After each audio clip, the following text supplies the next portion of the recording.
देवी, इस ब्रह्मांड में गुरु के तत्व से ऊपर कोई नहीं है। देवी, मैं रोज जाग कर सुबह जब आप मेरी पूजा करते हो तब मैं मेरे गुरु को नमस्कार करता हूं।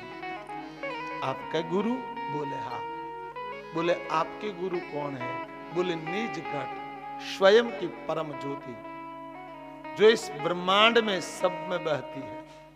ध्यान देना, जो जो गुरु है, जो जो जगत को मेरा बोध देते हैं, जो जो जगत को मेरी उपासना सिखाते हैं, जो जो जगत को मेरा परिचय देते हैं, जो जो जगत को चेतना के तरफ ऊपर उठाते हैं, उस गुरु शब्द को, उस गुरु तत्व को, उस गुरु गरिमा को, उस गुरु परंपरा को मैं वंदन करता हूं। आप समझ रहे हो?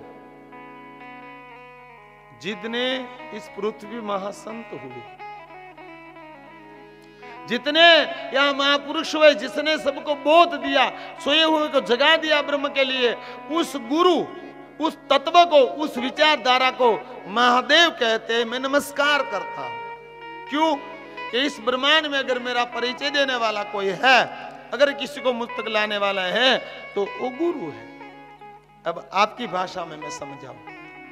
अगर आप इस शहर में आए, किस जगह से आप अनजान हो, किस जगह से आप अनजान हो, और कोई पहचान वाला वही का आपके साथ आए और आपको कह दे भाई ये जगह ये रही, या तो आपको कोई चीज चाहिए, आप नहीं ढूंढ रहे, तो कोई आदमी आएगा कि भाई हेलो ये चीज यहाँ मिलती है, और आपको चीज ले दे, तो आप क्या कहेंगे?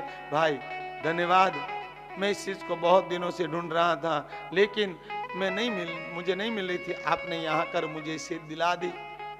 वैसे ये मनुष्य जो है, ये मानव जीवन है, जो वो मुझ तक जिसको लाता है, वो लाने वाला गुरु, वो तत्व है, मैं उसको नमस्कार करता हूं जो मेरे भीतर है।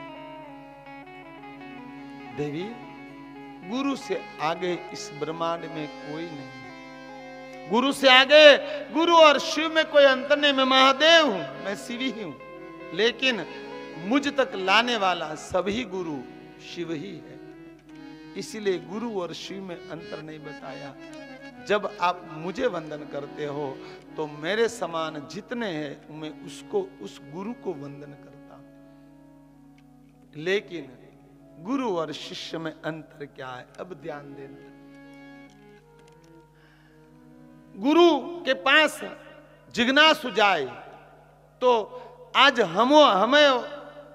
हमारे पास क्या नहीं है, शिष्य में क्या कमी है और गुरु में क्या होना चाहिए। इस तीन बातों का पार्वती ने कहा कि गुरु कैसा हो, गुरु कौन हो, गुरु क्या है। बहुत से प्रश्न एक साथ गुरु को कह दिए।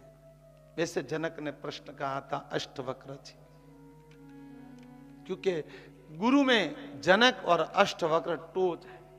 ये शब्द यहां भी लिखे हैं। तीन प्रश्न थे।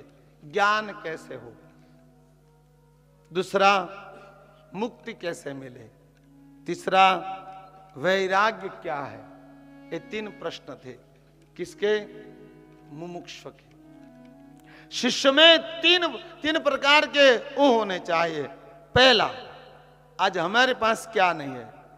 स्वयं की मुमुक्षुता का अभाव। हम मुक्त होना ही नहीं चाहते, बस बातें सब बना रहते हैं, लेकिन हमें मोक्ष पाना नहीं चाहते। मोक्ष पाने वाला हलाल बनता है। दूसरा, स्वयं के पात्रता का अभाव, हम में पात्रता नहीं है।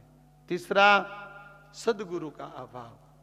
देवी, इस ब्रह्मांड में जो मोक्ष नहीं पा सकते ने, उसका कारण है गुरु का अभाव। हमारे पास सदगुरु नहीं है, हमारे पास पात्रता नहीं है, हमारे पास मुमुक्षु की जिज्ञासा नहीं है। अगर ये तीन किसी में होगी तो वो ब्रह्म को पा सकता है, वो ईश्वर को पा सकता है, वो गुरु ही ब्रह्म को दिखला सकता है। तीन प्रश्न है। आप जानते हो जनक के बारे में। जनक ने एक बार स्वप्न आया। कहां से प्रश्न का प्रारंभ हुआ? गुरु गीता का मैं आश्रय ले रहा हूं। रात को जनक सोए थे और स्वप्न आया वो सपने में राजा थे, बहुत बड़े सम्राट थे, लेकिन उसके साथ युद्ध हुआ, उसका सम्राट चला गया, सब राजबाज लूट गए, पत्र परिवार सब छूट गए और जनक जीव बचाकर भाग गए, एक भिक्षु की तरह हो गए। फिर उसने भिक्षा मांगी, भिक्षा मांगकर वो अपने जहां स्थान था वहां आया और छोटा छोटा सा चूल्हा बनाया और खिचड़ी पका रहे थे, और जो खिचड़ी पका रहा था उसमें वहां से कुछ बलद आखले निकले और वो आपस में लड़ उठे और उस खिचड़ी को ठपाट लगी और खिचड़ी गिर गई।